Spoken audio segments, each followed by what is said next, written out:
हरे कृष्णा, राधे राधे। श्रावण मास के 10वें अध्याय में भगवान शिव की पूजा और अर्चना, शनिवार के दिन किए जाने वाले विशेष कृत्यों का वर्णन किया गया है। इस अध्याय में भगवान शिव के भक्त विशेषकर शनिवार को भगवान शिव और शनिदेव की, हनुमान जी की पूजा करते हैं। श्रावण मास के 10वें अध्याय में शिव की महिमा का वर्णन और शनिवार के दिन किए जाने वाली विशेष पूजा का वर्णन किया जाता है। शनिवार के दिन पीपल के वृक्ष की भी पूजा की जाती था। शनिदेव के दिन हनुमान जी और नरसिंह भगवान की भी पूजा की जाती है। अब हम 10वें अध्याय को शुरू करते हैं। भगवान शिव बोले, हे सनत कुमार, अब मैं तुम्हें शनिवार व्रत की कथा कहता हूँ। उसे मंदता दूर हो जाती है। इस महीने में वीर हनुमान, नरसिंह देव और शनिदेव का विधि पूर्व पूजन करना चाहिए। खंबे पर जगतपति नरसिंह का लक्ष्मी से चित्र अंकित करके उस पर हल्दी व चंदन से काटिका लगाकर पूजन करें। पूजन के लिए नीले तथा पीले फूल लें। नैवेद्य में के लिए हाथी चक, साण व खिचड़ी ले।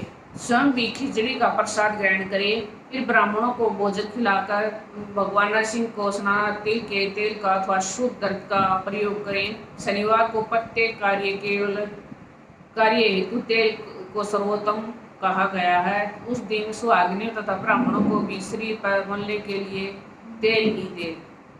इस दिन भगवान नरसिंह को प्रसन्न करने के लिए स्वयं तथा परिवार को शरीर पर तेल मलकर स्नान आदि से पवित्र होकर भोग लगाने के लिए उड़द की वस्तुएं तैयार करें।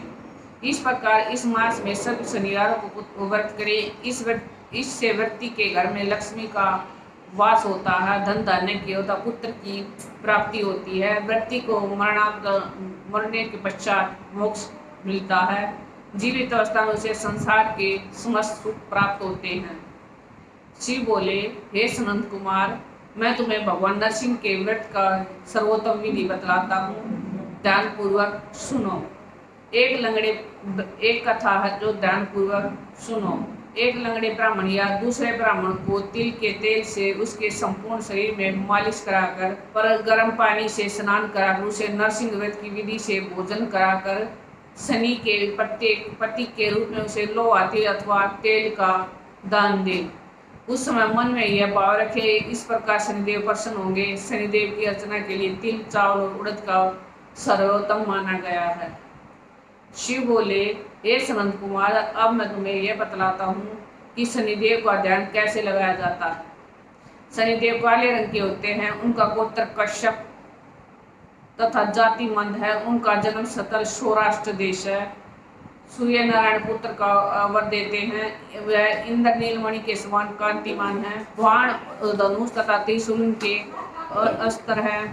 अधिदेव यम है और प्रवृत्ति देव स्वयं ब्रह्मा है।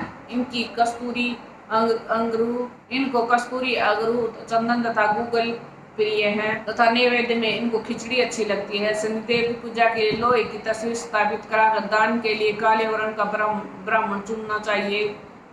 उसको दान में काली तथा बछड़े वाली गाय दे और काले कपड़े दे। तत्पश्चात प्रतिमा का पूजन करें। ईश्वर को इस प्रकार सुने। प्राचीन काल में जब राजा नील का राज्य नष्ट हो गया तो उसने अपने राज्य को बचाने के लिए शनिदेव व्रत किया था। उस पर शनिदेव ने हर्षित हो उसे फिर से शासन दिलवा दिया।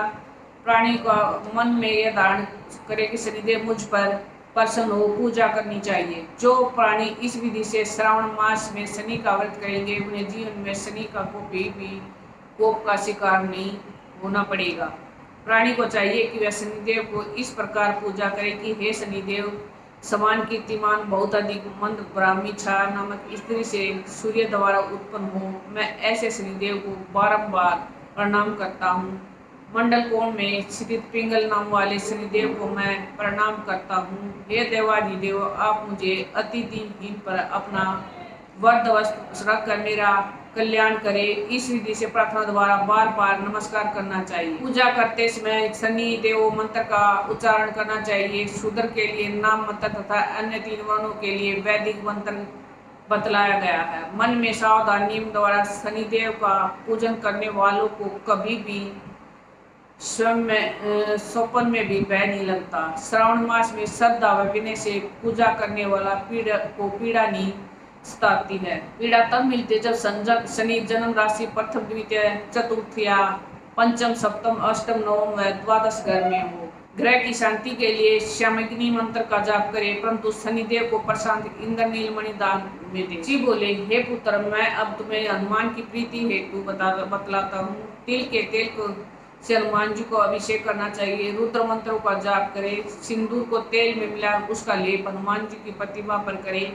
पूजा के लिए जपा, अर्घ और मंदार माला का प्रयोग करें। नैवेद्य के लिए उड़द के बड़े बड़े उपचार इस्तेमाल करें। पूजन तथा अपनी श्रद्धा शक्ति के अनुसार ही करें। हनुमान के 12 नामों के यथा इस प्रकार हैं। पहला हनुमान, दूसरा अंजनीसुर, तीसरा वायुपुत्र, चौथा महाबली, पांचवा रामेश, छठा फाल्गुन, सातवां पिंगाक्ष, आठवां अमित विक्रम, नौवां अवधिक्रमण, 10वां सीताशोक, 11वां सीताशोक विनाशक, 11वां लखन प्राणदाता एवं 12वां दशगिर दर्पाहा का जो प्रातः उठकर स्मरण करता है उसे कभी भी किसी प्रकार का कष्ट नहीं होता। उसे संसार में समस्त रिद्धि सिद्धियां प्राप्त होती है। श्रावण मास के प्रत्येक शनिवार को इस प्रकार पूजन करने वाला वृद्ध तुल्य शरीर का स्वामी होता है। वह बुद्धि और वैभव धन संपदा का भी मालिक होता है। उनके शस्त्र नष्ट होते हैं और उनके सभी घनिष्ठ प्रेमी मित्र बने जाते हैं और अति बलशाली व कीर्तिशाली भी बनता है। हनुमान मंदिर में ध्यान मगन हो जो 1 लाख बार हनुमान कवच का पाठ करता है वह अणिमा सहित अपनी सिद्धियां प्राप्त कर लेता है। उसके दर्शन मात्र से यक्ष राक्षस बेताल भाग छूटते हैं। शनिवार को पीपल स्पर्श और उसका पूजन अवश्य करें। शेष दिनों में सोमवार, शुक्रवार, रविवार से दूर ही रहे। शनिवार को पीपल स्पर्श से रिद्धि सिद्धि बढ़ती है और श्रावण मास में पीपल स्पर्श पूरे महीने करना लाभप्रद रहता है। फल इस 10वें अध्याय के श्रवण मात्र से शनि व हनुमान देवता की कृपा प्राप्त होती है और मनोरथ पूर्ण होते हैं। आज हमने 10वें अध्याय में भगवान हनुमान की पूजा तथा शनिदेव की पूजा, नरसिंह अवतार भगवान विष्णु की पूजा के बारे में जाना। प्लीज़ हमारी वीडियो को ज़्यादा से ज़्यादा शेयर कीजिए, अपने शास्त्रों का ज़्यादा से ज़्यादा प्रचार कीजिए। ये भी एक सेवा है। राधे राधे।